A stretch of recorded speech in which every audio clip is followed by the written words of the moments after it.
جاندار ہونے کی حیثیت سے، روح اور جسم کی حیثیت سے سب ایک دوسرے کے بالکل برابر ہیں۔ جس طرح قربانی کے جانور کو ذبح کیا جاتا ہے اس کو تکلیف ہوتی ہے، اسی طرح کسی چوہے کو، کسی بچھو کو، کسی سانپ کو مارنے پر اس کو بھی تکلیف ہوتی ہے، اس کی بھی جان نکلتی ہے۔ تو اگر یہ کہا جائے کہ قربانی کے جانور کو ذبح کرنا ظلم ہے تو ہاں آپ کو یہ ماننا پڑے گا کہ چوہوں کو مارنا بھی ظلم ہے، بچھو کو مارنا بھی ظلم ہے، سانپ کو مارنا بھی ظلم ہے۔ ہر وہ جانور جو آپ کو تکلیف پہنچا رہا ہے، تکلیف پہنچاتے ہوئے جانور کو مارنا، اس کو کچل دینا، یہ ظلم ہوگا، کیونکہ آپ نے ظلم کی ڈیفینیشن اور اس کی تعریف یہی طے کی ہے کہ کسی جانور کو مار دیا جائے یہ ظلم ہے۔ تو قربانی کے جانور پر بھی ظلم ہو رہا ہے، تو دنیا کا کون سا انسان ہے جو روزانہ مچھروں کو نہیں مارتا، مکھیوں کو نہیں مارتا؟ کون ایسا انسان ہے جس کے پیروں تلے ہزاروں جانور دب کر کچل کر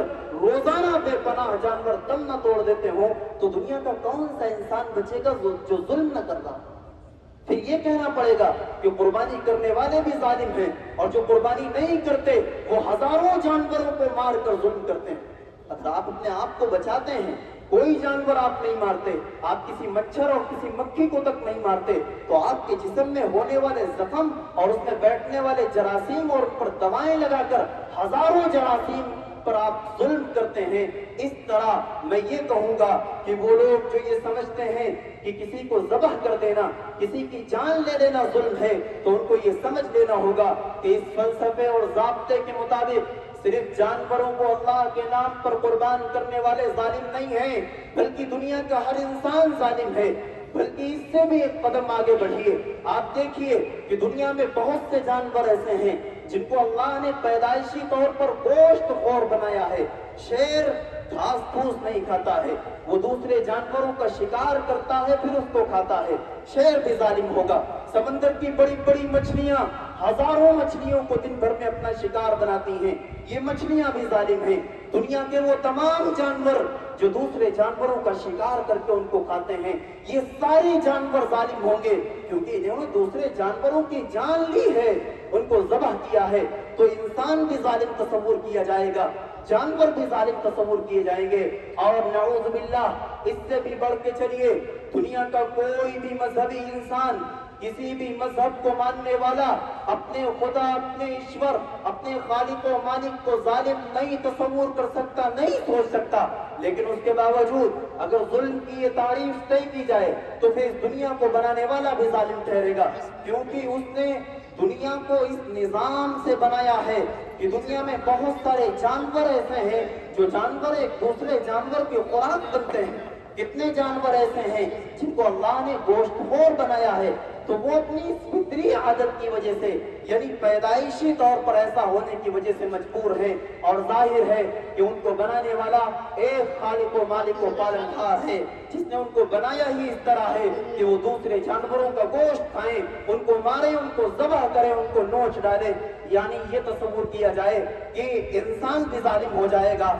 جانور بھی ظالم ہو جائیں گے، اور نعوذ باللہ اس دنیا کو بنانے والا خالق و مالک جو ساری دنیا کا پیدا کرنے والا ہے وہ بھی ظالم ہو جائے گا۔ تو سمجھنا یہ ہے کہ کسی جانور کو ذبح کرنا یہ ظلم کی تعریف نہیں ہے۔ کتنی مرتبہ ایسا ہوتا ہے کہ انسان اپنے وجود کی قربانی دیتا ہے، آپ کے جسم کی ایک انگلی گلنے لگ جائے، اس میں انفیکشن پیدا ہو جائے، ڈاکٹر آپ کو مشورہ دیتا ہے کہ آپ یا تو اس انگلی کو کاٹ دیں، بصورت دیگر چند دنوں میں آپ کو ہاتھ کاٹنا پڑے گا، آپ فوراً تیار ہوتے ہیں کہ میرے وجود سے اس انگلی کو الگ کر دیا جائے۔ یعنی آپ نے اپنے جسم کی حفاظت کی خاطر اپنے وجود کی، اپنے جسم کی ایک انگلی کو قربان کر دیا، صرف اس لیے تاکہ آپ کی جان محفوظ رہ سکے۔ تو یہ سمجھیے کہ چھوٹی چیزوں کو بڑی چیزوں کے لیے قربان کر دیا جاتا ہے،